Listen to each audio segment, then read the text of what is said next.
Well, it's just you and I. There's no one to do opening shenanigans. Yeah. I don't even have Zach here to hit the intro.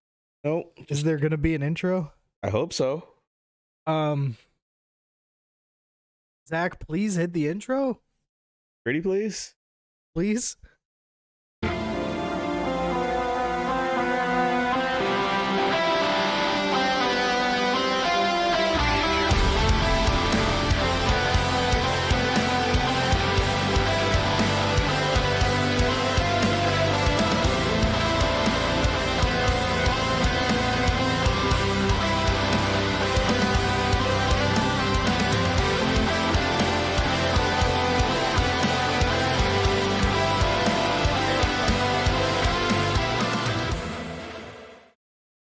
Hey guys, and welcome back to the Too Heavy Wrestling Podcast. You're looking at a two-man cast today.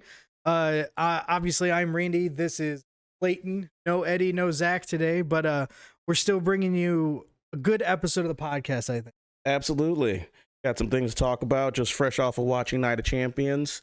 Pretty good show. I'm gonna break it down for you all. Also cover a little of the intro going into, so you're not out of touch with anything. Yeah, absolutely. So, the biggest thing that I wanted to make sure we touch on going into Night of Champions was all of the promo work between the Bloodline, Sammy and KO on SmackDown.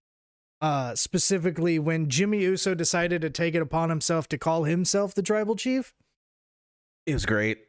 The Usos' mannerisms for post WrestleMania, whether it's their facial reactions or their tics during conversations or just the totality of the experience they're having with the other people in the promo, has been second to none, hands down. And I also love the fact, even though at times it can seem competitive-ish, that every promo, Sammy and Kevin are constantly needling the fact that, hey, you don't have anything without the Usos. Yeah. Hey, Usos are the greatest tag team. Hey, we're dedicating our win to the Usos. That was fantastic. And Kevin Owens calling them the heart of the table. I think that was a really cool line. And then ultimately, what really sold it for me was Paul Heyman's reaction. Standing up on the apron and quite literally just asking, "What did you just do?" And then Roman's music hit. It was cinematic. It really was. It really was. We know Roman likes to take his time to the ring, but God, call yourself the Tribal Chief. That man's basically doing a full sprint. Oh yeah, 100%. At this point, that is going to have a lot of large repercussions into the main event, the third main event. Premium live event. See that amount of the word you just said right there? See how stupid it sounds? Yeah, they shouldn't have did that. Well, we're gonna go into Night of Champions. Let's start with the first main event, which opened the premium live event. So I guess just put a main event wherever you want now. World Heavyweight Championship match between Seth Rollins and AJ Styles. That is a match where if you have a friend, a significant other that's mildly interested in the thing that impassions you, like us with the WWE, you show them that match. That's 100%. A solid 7.5, 8 out of 10 match between Seth Rollins and AJ Styles, who are both very good ring workers. AJ has aged, but doesn't look like he's lost a step. It's a quintessential wrestling watching experience. I've seen them, me personally, have better matches with common opponents. Right. John Cena, Reigns, pick somebody. Yeah. Edge in particular. So it's obviously not either of their best works, but for an inaugural title match, a good opener to the show. I think it did exactly what we expected it to. Because for me in particular, I didn't expect it to completely blow me away, but I did expect it to be a very good technical match with some high flying mixed in, and that's exactly what we got. Ultimately, though, as a result, and new World Heavyweight Champion, Seth freaking Rollins. They gave it to Seth. A lot of speculation going into the week was about whether or not they would trust Seth with it, given his recent Hollywood experience. Yeah, I think as any time when you're having a champion intermingle with things outside of the company, it adds a certain degree of prestige to the belt that's not necessarily wrestling. Like when John Cena got the Marine, was WWE champion leading into that, lost the belt. He was around the title picture when 12 rounds came out. We're just gonna ignore Ted DiBiase and The Miz and Randy Orton's iterations of the Marine. But having the belt on somebody and then that somebody being in a lot of media outside the company helps the company. We just make sure when we're going over that list of movies, we're not ignoring Triple H's The Chaperone. How does that make you feel? That doesn't make me feel good in my tum-tum. Well, the only reason I ever bring it up is because I very specifically remember CM Punk promo asking about his straight-to-DVD movie. But yeah, so Seth Rollins comes out as your new World Heavyweight Champion. Did also get a backstage interview. Not necessarily post-match, but a couple segments later. You were thinking Roman was going to come out. I think that was a perfect opportunity for Roman to come out. I know option one, or because I don't get to be in the writing room. My belief is option one, long-term storytelling, still with Cody, with Roman. They're just doing their own things right now. Right. But damn is a good, solid plan B, Roman and Seth. Right. I think the reason why people would be a little bit hesitant or scared to do a Roman versus Seth right now is because they don't even want to sniff at the idea that Roman takes that belt from Seth. Just give Roman all the belts. just so you can have that lasting. He doesn't have to be Bruno's 2,803-day reign. Yep. He doesn't even have to beat Hogan's 1,474, which I don't see happening because just another year. That's this time next year, which just sounds exhausting. That's not even this time next year. That's this time next year plus 2 months. You're right. 400. You're right. That's how math works. Yeah. So I think they're gonna let him get Bruno's second super long reign that's under 2,000. But give Roman all the belts. You want to modernize your lineages. Have one guy with a lasting shot. Belt. Just all the belts. You want WWE's title belts Wikipedia pages to converge on one moment with just Roman Reigns, aka Thanos. And then it just splits back off into another spiderweb reality. Yes. I disagree, but that would be fun to see, just to show people the Wikipedia page. That's what happens when you can believe. Believe in the Shield. All right. After that, we got a match that honestly, better than I thought it was going to be. Trish versus Becky Lynch. Yes. Work rate of a late 90s women's match, but I mean that positively. Yeah, we kept saying that throughout, that it looked a little bit more like an Attitude Era match. Not an Attitude Era women's match, an Attitude Era match. Slower, more dedicated spots. They kind of moved all around the ring. Yeah. I think Trish is still a little rusty. Like if we're talking like critiquing like what actually happened in the match coming off of AJ Styles and Seth's match, it wasn't as technically sound, but they made all the hits. Super surprising dirty finish spot with Zoe Stark of all people popping out from underneath the apron after an outside spot with Trish and Becky. Becky throws Trish back into the ring. Zoe Stark pops out, hit her with I think it's called the Z360. Something. Tosses her in the ring. Trish hits Stratisfaction, done. Well, and even before the dirty finish, what Trish was kind of lacking in ring skills, and not even a ton. There was a couple spots here or there. Overall, she still looked pretty good. What she lacked in that, she certainly made up for in just her heel character work. Yes. This should be a very good reminder of her heel work coming out of WrestleMania 20 when she turned on Chris Jericho and sided with Christian. And she was a heel during the rest of her run. Trish Stratus is a fantastic heel, and I think she showed a lot of that because not only is she a good heel, like during promos and outside of the ring, but like there's just a lot of stuff that she does in the ring that you don't even see today's bad guys doing in terms of just talking down and, giving them face smashes and all that cool stuff. So again, this match a lot better than I thought it would be, and I'm very interested to see how the dynamic of Zoe Stark and Trish Stratus comes out of this moving forward. I hope it leads into just seeing Trish more. The women's division feels there's a vacuum in the absence of Charlotte. Yeah, Becky's there, but Becky's always going to be Becky, so she's A side, B side, C side at the top of the women's mountain. But Ronda, for better or for worse, has, from a storyline perspective, from an in-ring work rate perspective, has taken a step back.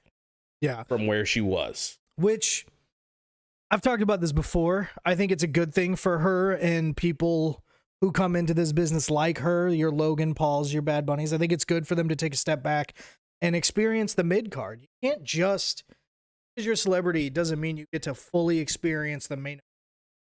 In fact, I think Logan Paul in particular would do really well with a United States thing of that such. I think Ronda would do really well. I don't think it's controversial for me to say that the women's tag team titles are essentially your card of the women's division. But I think Ronda would do really well with that. She will do really well with it if she stays impassioned by doing. I think if she phones it in, it's game over. If you take Shayna Baszler away and replace it with a female wrestler on any roster right now, Ronda, the person, doesn't care about what Ronda, the character, is doing. Right. And she needs to find a way to separate that, because that definitely does.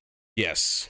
She takes the boos personally. She takes the cheers personally. She takes her lack of sales personally. Like, not on you whether that stuff happens or not, and you can't worry about when it's going to happen. You are a megastar. You'll never not be a megastar. But currently in the women's pond of relevancy, she's a small little guppy. Which is, in the long run, I think will do. But ultimately, like I said, Zoe Starks and Trish Stratus, I think that's going to be an exciting pair moving forward, especially because Zoe Starks, a recent call-up from NXT, we're in a very interesting time and era right now, because the wrestlers, both male and female, of the yesteryear aren't quite done yet, right? We even had Stone Cold come out of retirement last year. So normally you would see a young up-and-comer get the call-up and then get the rub from someone on the main roster. But now we're starting to see, like, you have a young up-and-comer who's getting the rub from a Hall of Famer, and an active one at that. I mean, Trish just had her fourth match of the year, something along those lines. So it's interesting to see that dynamic of you could argue, a generational skip. Like you've, instead of Becky or Bayley or any of them going with Zoe Stark, you have Trish. And so it'll be interesting to see how that dynamic switches from what we normally see. It'll be the thing that I hope takes the women's division further, because there wasn't that pain back into the business of work rate, in-ring skill, mic work, little tidbits here or there that a given wrestler may see by watching somebody perform. Really didn't have that being paid back into the women's division coming out of the Attitude Era. Just kind of had a dead period, and then, hey, here's Divas belt, which we'll just call a bad time for the women's division. Yeah. Up until the women's evolution, where they got their own pay-per-view. But now you have those legends coming back, paying that knowledge back in to the business. That way you can make the next person, because simply put, and with respect to Bayley and Becky, if their family outside of wrestling doesn't pull them away from wrestling, they're still going to be here another 10, 15 years. Right. They can't keep feuding with the same people for the next 10, 15 years. So having Trish basically be like a queen maker, if you will, right, for the new talent, cool.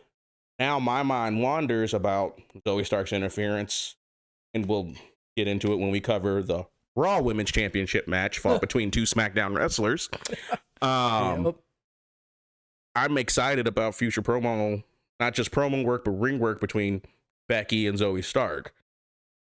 Well, and I mean, ultimately, we're gonna have another Becky Trish match at some point, right? You think? I There's think, no way that's it. No, I think they're very much, the WWE as it currently exists now is very much set into a rule of 3 for big matches. For whenever you're going to involve two characters, they're going to have 3 matches. Doesn't matter what the time and length is between first match and third match, they're going to have 3 matches. You're gonna have a trilogy, and I think at this point, if that match had ended differently and Zoe Stark wasn't involved, and either one of them wins, but there's just no interference, I don't need a second match. But this was very smart. You had the introduction of someone else. Now the dichotomy of the entire relationship changes. Now I'm interested in what the next match might look like, especially now with Becky knowing that Zoe Starks is going to be there. Mm-hmm. Changes their strategy in time. Also, should say, an entirely reconstructed knee for Lita to come back into the picture. Yeah, because ultimately what people are probably forgetting about is that Lita also lost those tag titles. They have a very long history of fighting each other and frenemies anyway. Yep. Ultimately, there is a tag match there. There's just a multitude of options. Well, as we move forward, Intercontinental Championship match between Gunther and Mustafa Ali. Mustafa got more offense than I was expecting. It was an okay match. He got to have his Zelina Vega moment. I thought it was a really cool match because this is Gunther's bread and butter. Gunther is a absolute master at taking someone who is smaller than him, making you believe for even 1 second during the match that they can actually win. I literally, when we were watching this pay-per-view and Mustafa Ali goes up for the second 450 splash, PLEs. When we're sitting there watching it, he goes up for the second 450 splash, and for the first second, I said, holy crap, he's going to do it. The second second, I said, is he going to kick out of 2 450s? Because I still believed he was going to connect, and then it wasn't until Gunther started moving that I was like, oh, okay, this is over. You know what I mean? Like, and it is the perfect mix right now of I'll use the term monster heel. Gunther's on a monster reign. Yes. You have a monster heel who has the backup. They are out of the ring. He straight up does not use them. He has in the past. It's been a very long time since he's to. He didn't have to this match. It really just goes to show how much they trust Gunther to help elevate these around him using the IC belt. I will say spot I loved, which like slowly pushed me into that maybe Mustafa could do a territory, was the powerbomb spot, the sit down powerbomb spot out of the corner, where Gunther was up on the turnbuckle. I love creative ways to get the bigger wrestler off their feet with a smaller wrestler performing a powerful move that you would think they couldn't do on their own. But they have no business trying. Yeah. So that was a great spot. But Mustafa Ali also needs to be careful.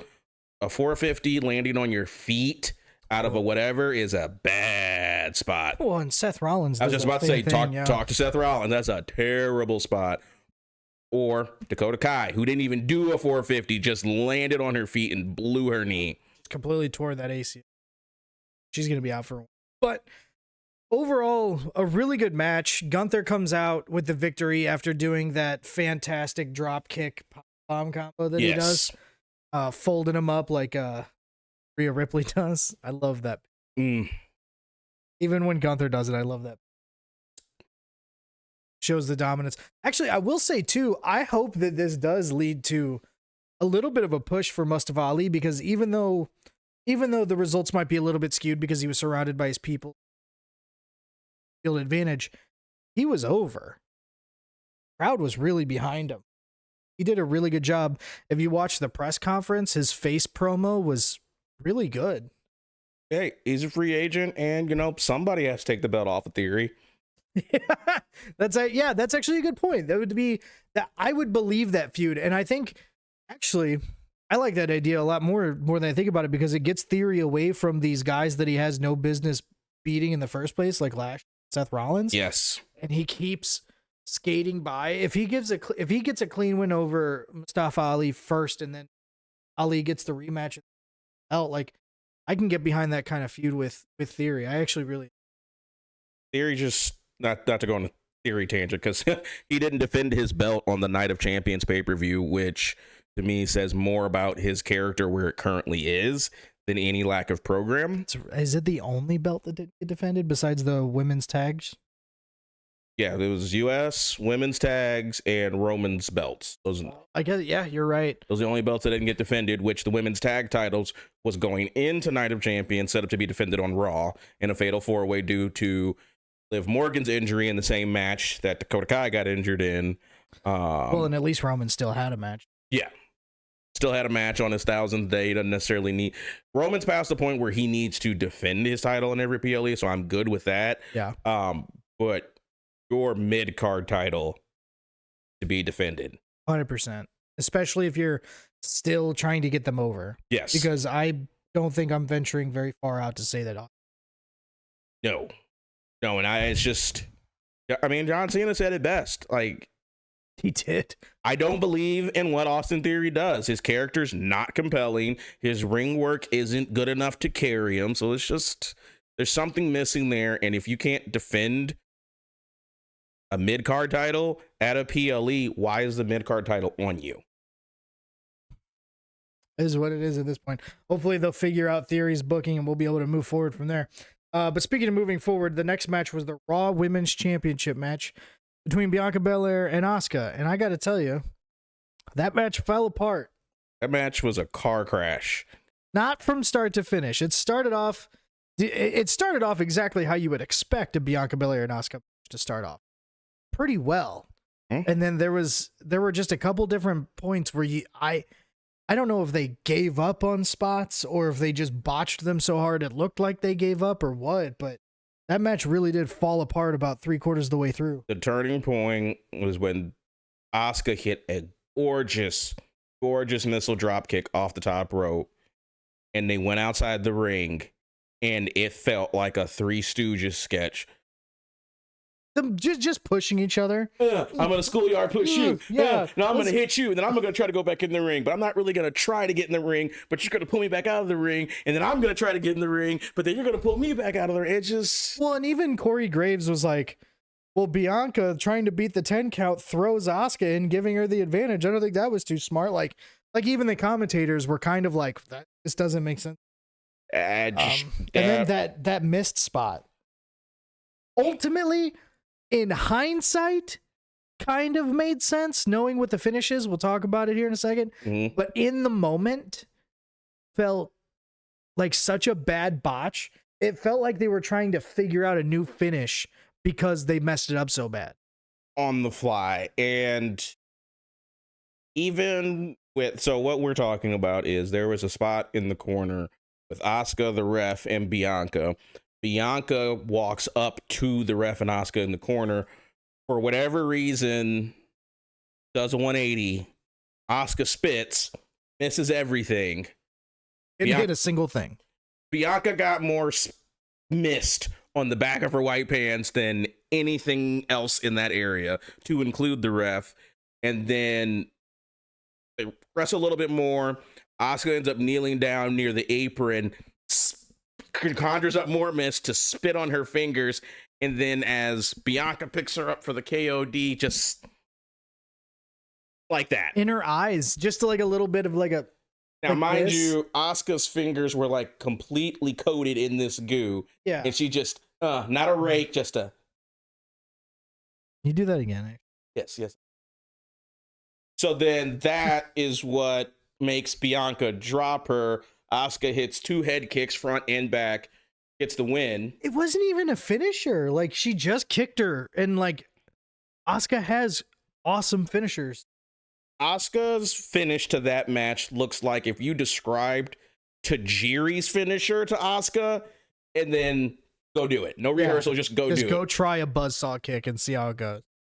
And cool, fine, whatever. Makes Bianca look super weak at the end of her 400+ day title reign.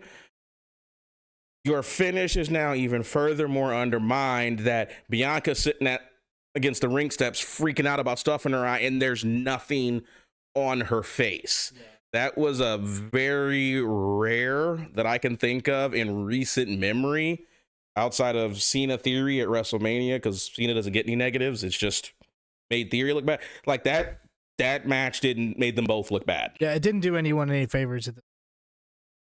It's really upsetting because Asuka did win. She is now the SmackDown superstar who is the Raw Women is apparently doing moving forward.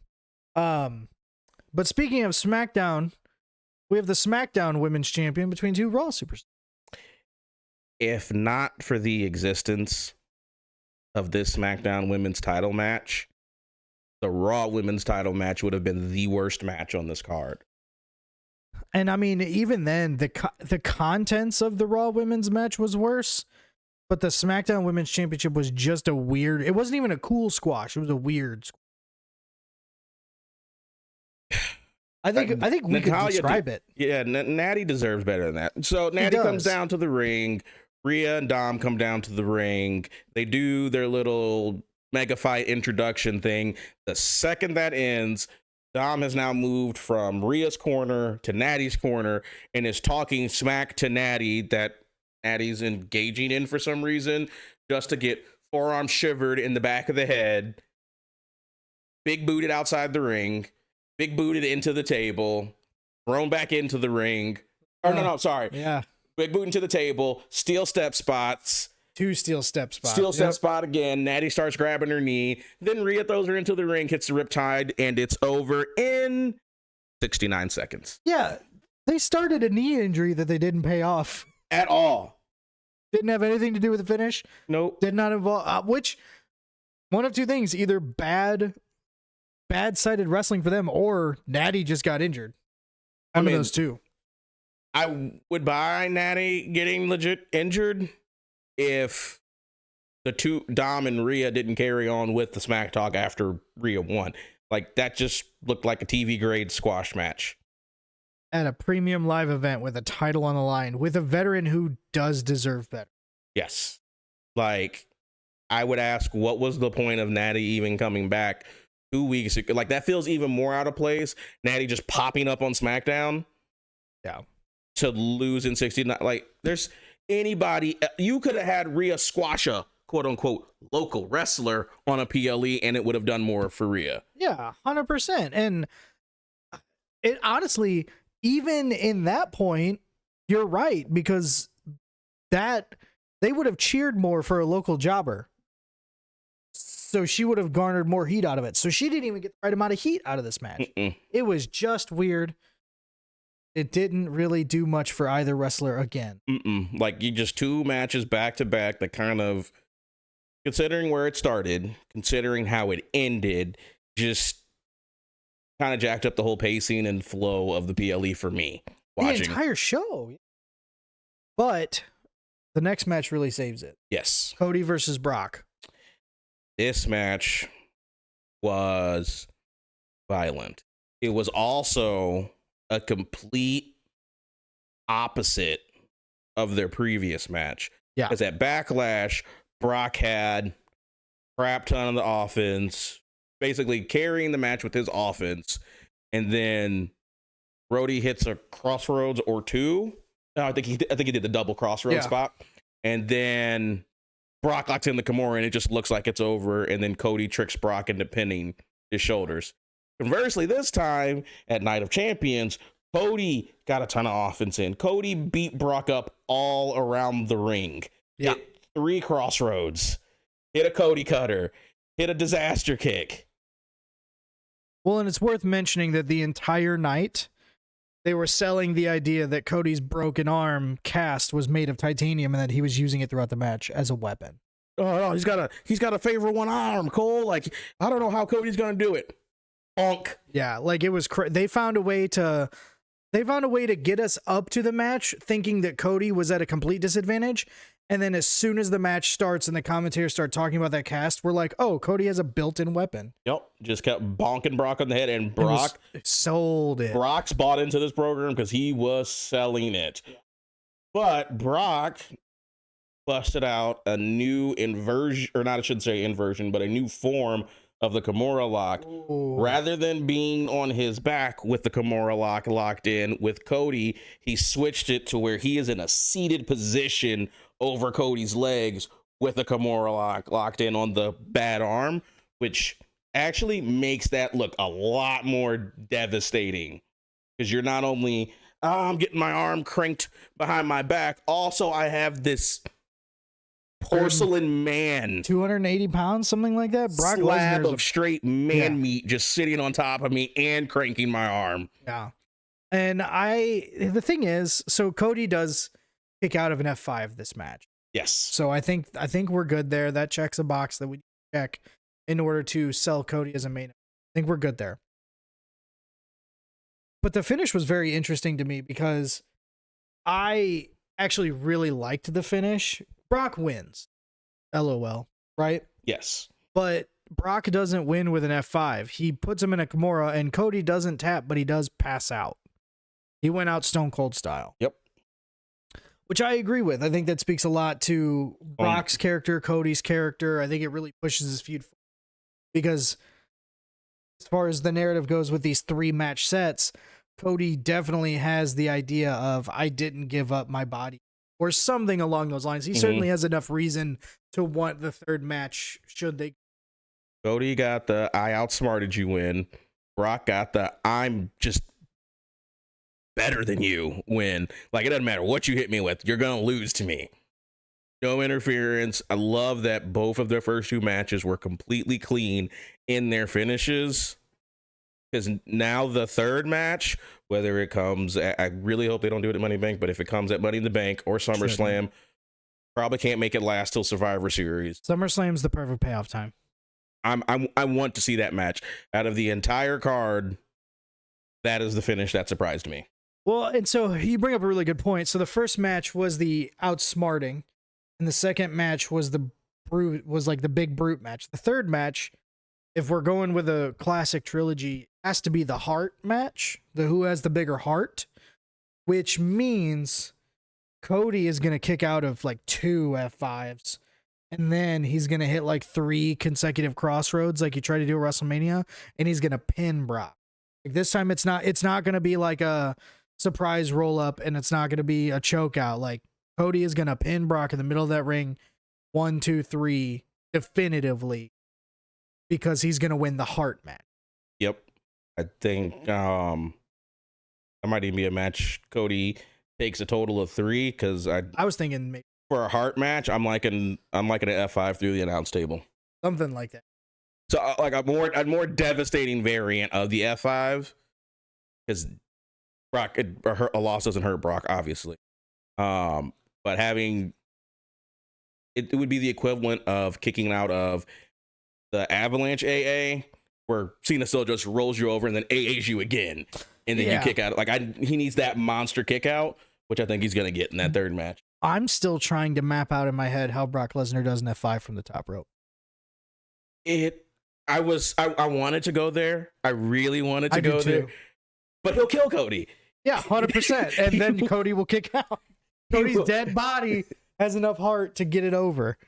I don't think there's enough concussion and whiplash medicine in the world for Cody to even halfway get up from an Avalanche F5. Okay, fine. We'll do it from the middle rope. Whatever makes him live and keeps him healthy. God, sissies. Back in my day. Oh, man. Back in your day, Brock Lesnar was still doing shooting star presses. Snapping necks and still winning. Oh, my God. All right. Well, main event number 3. That was main event 2, by the way. Cody and Brock was the second main event, but that made sense because it was the second to last. Last match, we got Sami and Kevin versus Solo and Roman. And, man. If the first match between AJ and Seth was the quintessential wrestling match that you show somebody who's on the fence, to like get them involved in the in-ring work. This main event is what you show them when you say things like storytelling. 100% storytelling. The crowd could not have been hotter from the entrances. And It was Puerto Rico levels. Puerto Rico levels. There were times I felt it was venturing, not to say that it was at this level, but venturing into that WrestleMania 19 territory in that main event between Rock and Hogan. We looked at each other and said that. 100%. You take out the 10 minutes or so for both teams, the Bloodline minus the Usos and Sami and Kevin to do their entrances. They legitimately went 7 or 8 minutes in real time before actual ring work started, which is a testament to how far Roman Reigns has come, because he was just carrying the opening part of that with his reactions to the crowd, right. Sami playing to the crowd and his reaction. Sami could not be more. Sami was so over. I want to see another singles match between Roman and Sami for something of consequence. Well, and even then, what's the ring announcer guy's name? What's his name?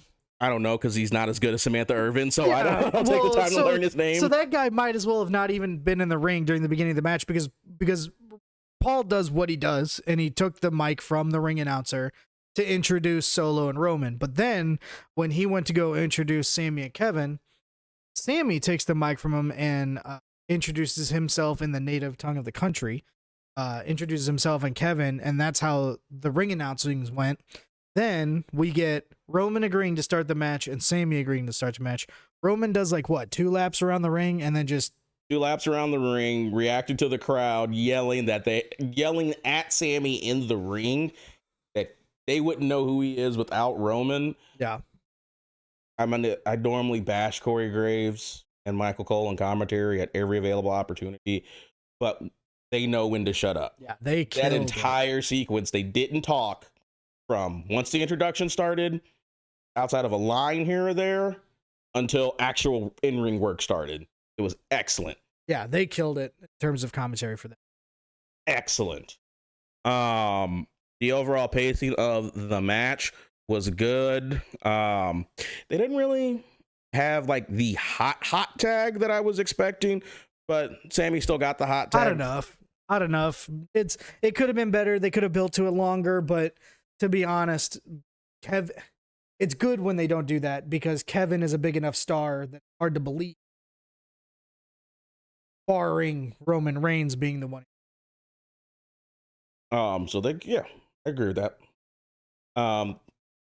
Impressive in-ring work. And then the real fireworks of the match started, where you had Sami and Roman as the legal partners in the ring. Roman goes to spear Sami. Actually, sorry, I need to back up 1 second, because there was actually a spot before that was spectacular between Roman and Kevin, where Kevin hits Roman with a stunner, center of the ring, nobody else involved. Roman rebounds off of that into a thunderous spear. Yeah. The spear, Kevin Owens sold it with the backflip, I think. It was incredible. Yes, it was good. That was an incredible spear, incredible moment. But back to the spot that caused the fireworks to start. Roman goes to spear Sami. Sami ducks out the way. Roman executes the referee in the ring. Kills him. He's dead. I think he's still there. Hadn't moved. Roman slapping him, doesn't move. Asking Paul what's wrong with him, doesn't move. Calls him a bitch. He calls him a bitch. That was great. Oh my God. So that leads to them fighting outside of the ring. Kevin starts whipping Roman's ass legit for a little bit. Starts to go clears not just one announce table, but both announce tables. You're thinking, mind starts wandering, thinking crazy things. And out from the audience come the Usos. Usos show up. Then they weren't invited. They specifically told us on SmackDown that they weren't invited, but the Usos show up, and everything that happens afterwards is just an absolute. They beat up Kevin. They give Kevin the double super kick spot at the tables. They go into the ring because, of course, the ref dead.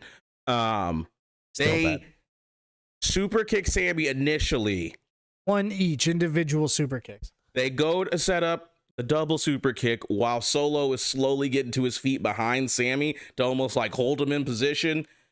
Usos go for the kick. Sammy ducks. Solo eats it and sells it perfectly. Double super kick from the Usos.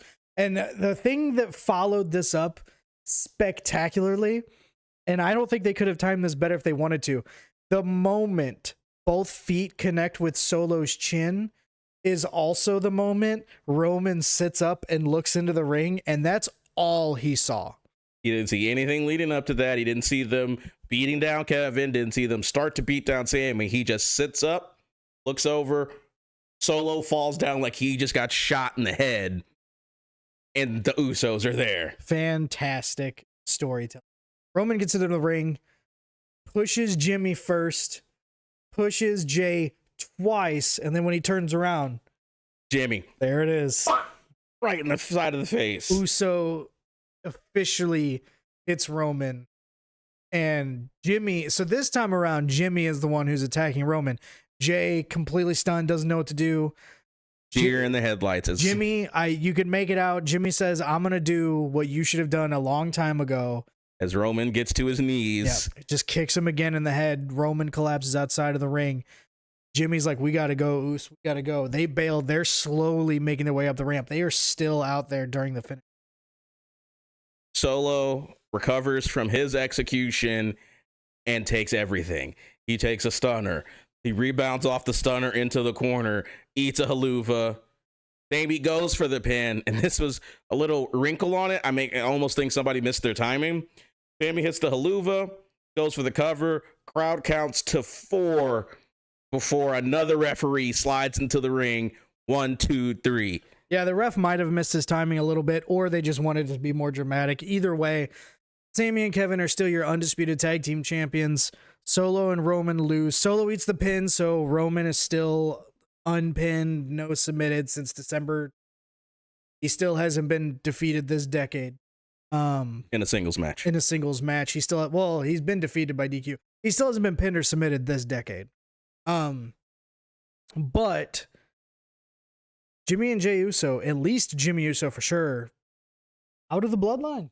Yeah, that makes for very compelling TV this coming Friday. Yeah, this upcoming Friday is going to be very fantastic. Compelling television. I also think for the interpersonal program between Roman and Sammy, it was very important for Sammy to take his belts and put it right in Roman's face. 100%. And while Roman's breaking down outside of the ring. One, the perfect body language from Roman.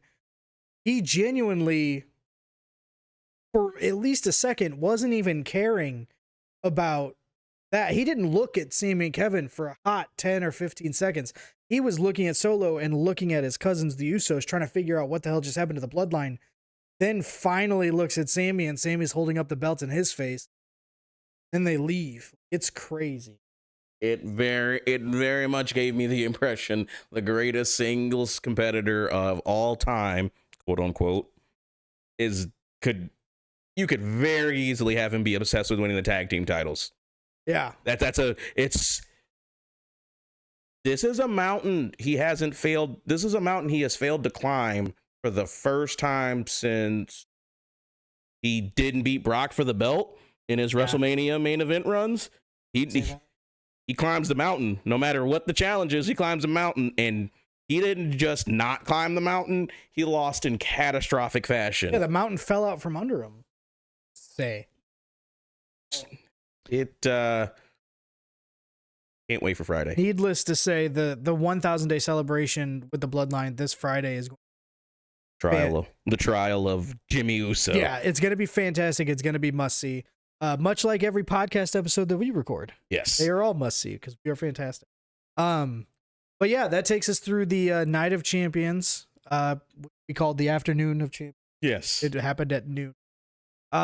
Premium live event. Was there anything else that you think we really need to touch on for this week in wrestling? No, not for this week. Everything.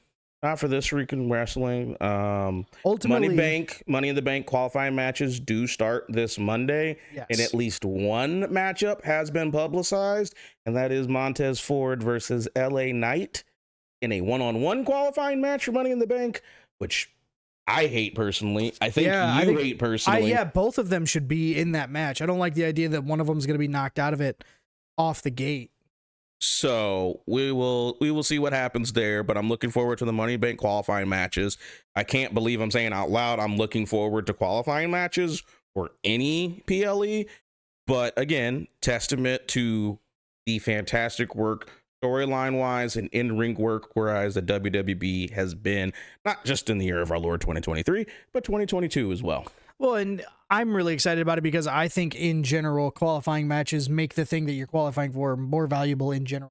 I've always hated when Money in the Bank matches or Royal Rumble matches or anything like that happens and people just go, I'm in the match. There's it automatically is less valuable than a qualifier. So I'm really excited to see that happen. It's one men's and one women's, so I imagine they'll do 3 or 4 from Raw, 3 or 4 from SmackDown on each.